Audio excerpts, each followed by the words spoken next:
Hello, everyone. We welcome you back into the Go 24/7 podcast. My name is Bryce Koon.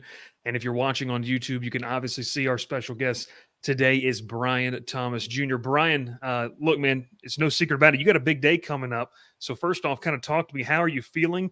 Obviously, this is a lifelong dream realized. Kind of walk me through the emotions of over the next 24 hours.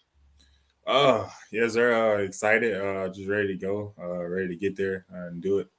But I would say very excited.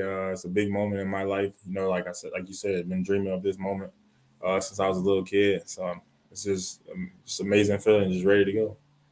We obviously know too that Head and Shoulders has done a good job with not only you but several athletes kind of through this draft process. Can you kind of explain, what that partnership's been like and how they have kind of helped you and supported you as you get ready to hear your name called? Yeah. Like you said, getting ready to get drafted. I mean, it's a new team, new city. Uh, but I feel like PNG has the essentials I need for be ready for anything. And with Head and Shoulders, wearing a helmet a lot, helmet the whole season. I feel like they have what it takes for me to keep my scalp healthy and clean, and also keep me draft day ready. Yeah. Obviously, man, draft day. I know you're going to be there. You want to look good. Is there any glimpse into what suits you're going to be rocking? What are you going to be rocking tomorrow night when you hear your name called? Uh, it's something. It's a little something. It's not nothing too crazy. It's Nothing too flashy. Nothing yeah, too flashy then. chill. I'll ask you this: is it going to be more flashy than what Jaden and Malik are going to be wearing? Is there a contest between you guys or no? Uh, nah, I haven't seen theirs, so I don't know. I got you. Well, I've seen Malik's, but I haven't seen Dayton's. I don't know. I got you. Obviously, man, it's an opportunity not only just to hear your name called, but to be there in person. You accepted the invitation to go up there. What does that mean, and who's going to be there with you to kind of experience that moment?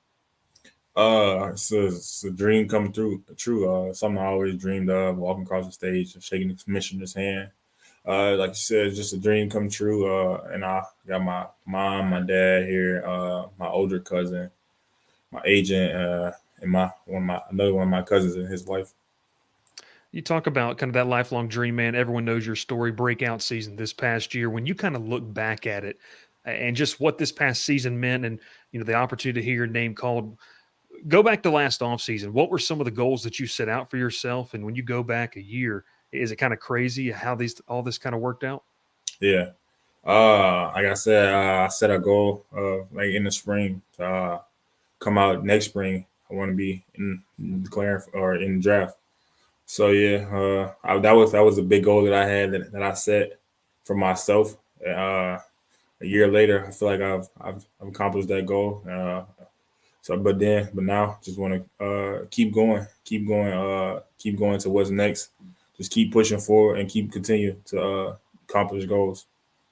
Cortez Hankton's obviously spoken, just about you and has been very proud. What's that relationship like with him? And can you talk about some of the developmental aspect where he kind of helped you take that step to where you are now?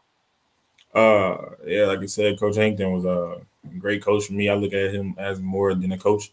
Uh, he helped us through whether it be personal stuff, football stuff. He was just always there for us, for me, and I just want to thank him for always being there for me and just continuing to be there for me. And what was your second question? Just kind of the development. I mean, what things were you able to kind of work with him throughout the offseason? What were those Yeah. kind of moments like?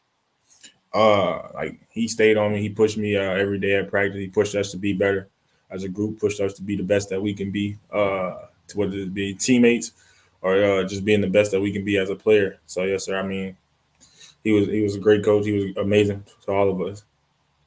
Obviously, man, the lineage of what LSU's been able to put out in the wide receiver room. Like we talk with kids who were, being recruited by LSU, and now to have your name mentioned as, hey, the next group. Okay, it's Odell and Jarvis, it was Jamar and Justin, and now we're embarking where we're going to say Malik and now Brian Thomas. I mean, look, you've mentioned this is a dream come true. At what point does it set in? Does it set in tomorrow? Hey, this is my dream come true, or has it already? Or have you had moments where it's like, hey, I'm going to the league? Like going on all my visits and stuff. I was like, yes, it was kind of starting to settle in a little bit. But I feel like tomorrow it'll all settle in and all hit me. Tomorrow after my name is called and stuff like that. But I mean, it's just been a blessing to be a part of something like this. Just trying to take it all in at the same time though.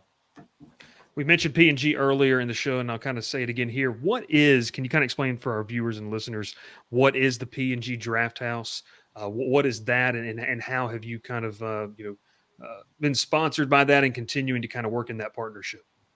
Like I said, going to a new place, PNG has the essentials I feel like they need to have me ready for anything. I mean, I feel like they have everything that you need to take the next step into where you're going. So yeah. Then obviously, man, you mentioned some of these draft visits that you guys have had, and it can be overwhelming. We've talked with some other guys, and it's just been a lot as they kind of go through this and these different meetings with coaching staffs and seeing everything. Where have you kind of found your comfort zone, and who have you kind of talked to, whether it's an agent, whether it's a family member, to really kind of say, hey, they're going to make a decision, but this is where I maybe feel most comfortable. Not names, not teams, but just who do you talk to? Who's kind of your close confidants? If I had probably say my parents. I feel like I can go to my parents and talk to my parents about anything. They've been there with me my whole life. So yeah, I feel like if I had to have a conversation like that, it would probably be with my parents. I got you. I got you. Obviously, the LSU wide receiver room, man, is one that's going to be in some good hands. Kyron Lacey's a guy that a lot of fans are excited to kind of see that next step. I know you mentioned at Pro Day that you were kind of excited to see what he could do. CJ Mhm. Daniels was a guy out there at Pro Day that I know you didn't obviously get to play with him, but you kind of got to see what he had. Where do you feel like you and Malik and obviously Jaden too in a different way, but how do you feel like you have left this LSU offense? Maybe your legacy and what can continue to come from that group that Joe Sloan and Cortez Hankton are going to head up. Yeah, all those guys just be like Kyron, Chris, that was on the team last year. They've like seen what it takes and like the way it can look. So I mean, I feel like that'll just push them even more to be better or be even better than we were. Be even better than the like Jarvis's, Odell's, Jamar's, and Jets. I feel like that'll just push them even more to be better. Yes, sir. I got you. Two more questions for you, brother. This one, go back to, let's say, 8-year-old Brian Thomas Jr. What's some advice that you're going back and giving that young man, knowing what you know now? Uh just keep pushing, keep going. Do all the little small things like my dad tell me all the time. Do everything. Do what you have to do so that like in the near future you can do what you want to do. So yeah.